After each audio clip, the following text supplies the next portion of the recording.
because we have to discuss this finale that, Yes. and you're getting married, maybe, hopefully. She's certainly wearing a white dress, isn't she?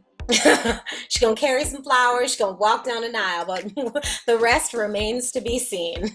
I mean, what I was remembering when I was talking to Anthony earlier is that weddings on Grays tend to not go to the person they're supposed to go to. Like, the people who are supposed to get married at a wedding, they don't usually end up using that wedding, and they use a different wedding, or someone else uses their wedding.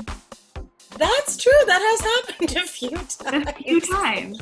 How would you say that this wedding compares to the Grays weddings we've seen before? In all of those other weddings, there's still sort of a happy outcome, Mm-hmm. right? Well, with the exception of like Christina's wedding, that did not have a happy outcome for anybody.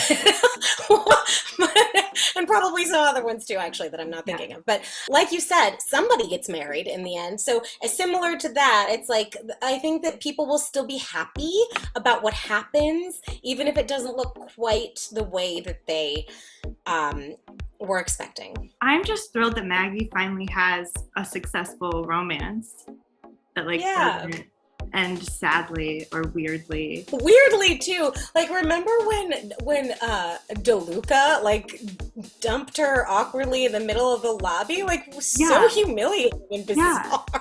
She's had some really bad luck. When I really think about the sort of like the psychology of the character, I think a lot of people can relate to when you keep picking people who are not a really good match for you. You have to sort of look at like, okay, what am I sort of putting out there? What do I think of myself? Mm-hmm. You know, am I just attracting this sort of, you know, not that people deserve to be treated badly by any means, and certainly not that Maggie does, but like, you know, I do think it's sort of a reflection of her own confidence and self-esteem when it comes to her relationships. You know, she's very confident as a doctor. She's very good at being a good sister, you know, daughter, family member, team member. In love, there was always something sort of off. I hate to put one of the very thin silver linings to being in crisis,